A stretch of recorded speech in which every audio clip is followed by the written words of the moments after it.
ಬಿಡದಿ ಭಾಗದ ಬೈರ್ಮಂಗ್ಲ ಹಾಗೂ ಕೆಂಚಗಾರನಹಳ್ಳಿ ಭಾಗದ ರೈತರ ಪರವಾಗಿ ಈ ಹಿಂದೆಯೂ ಕೂಡ ಪಕ್ಷದ ಕಡೆಯಿಂದ ನಾವೆಲ್ಲರೂ ಬೈರ್ಮಂಗ್ಲದಲ್ಲಿ 11 ಕಿಲೋಮೀಟರ್ ಪಾದಯಾತ್ರೆಯನ್ನ ಮಾಡಿದಾಗ ಒಂದು ಮಾತನ್ನ ಕೊಟ್ಟಿದ್ವು.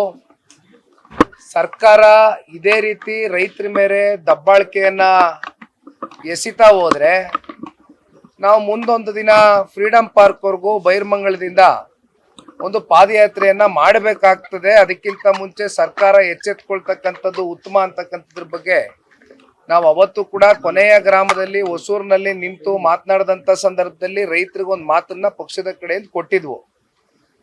ಕೊಟ್ಟ ಮಾತಂತೆ ಸರ್ಕಾರ ಒಂದ್ ಕಡೆ ತಾವೇ ನೋಡಿರ್ಬೋದು, ಯಾವಾಗ ನಮ್ಮ ಪಕ್ಷದ ವರಿಷ್ಠರು ಸನ್ಮಾನ್ಯ ದೇವೇಗೌಡರು ಸಾಹೇಬರು ಸತ್ಯಾಗ್ರಹವನ್ನ ಮಾಡ್ತೇನೆ, ರೈತರ ಪರವಾಗಿ ನಿಲ್ತೇನೆ, I am committed towards the farmers ಅಂತಕ್ಕಂಥದ್ರ ಬಗ್ಗೆ ದೇವೇಗೌಡರು ಸಾಹೇಬರು ಹೇಳಿದಂಥ ಸಂದರ್ಭದಲ್ಲಿ ಮಾಣೆ ದಿನವೇ ಮಾನ್ಯ ಮುಖ್ಯಮಂತ್ರಿಗಳು ಕೂತ್ಕೊಂಡು ಪ್ರೆಸ್ ಅಡ್ರೆಸ್ ಮಾಡ್ತಾರೆ.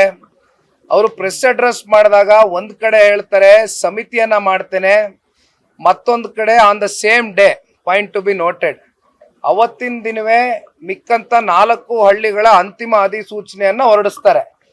ಅಂದ್ರೆ ಮುಖ್ಯಮಂತ್ರಿಗಳು ಸಮಿತಿಯನ್ನ ಮಾಡ್ತೀನಿ ಅಂತ ಹೇಳಿ ಈಗ ಸರಿಸುಮಾರು 3 ವಾರಕ್ಕೂ ಹೆಚ್ಚು ದಿನಗಳ ಕಾಲ ಕಳೆದೋಗಿದೆ. ಸಮಿತಿನೂ ಕೂಡ ರಚನೆ ಆಗಿಲ್ಲ. ಸಮಿತಿ ಹತ್ತಕ್ಕೆ ರಚನೆ ಮಾಡ್ತೀನಿ ಅಂತ ಮುಖ್ಯಮಂತ್ರಿಗಳು ಹೇಳಿದಂಥದ್ದು ಸಾಧಕ ಬಾಧಕಗಳೇನಿದೆ, ಪರ ವಿರೋಧ ಏನಿದೆ, ಆ ಸಮಿತಿಯಲ್ಲಿ ಯಾರು ಇರ್ತಾರೆ ಅಂತಕ್ಕಂಥದ್ರ ಬಗ್ಗೆನೂ ಕೂಡ ಮುಖ್ಯಮಂತ್ರಿಗಳು ಹೇಳಲಿಲ್ಲ.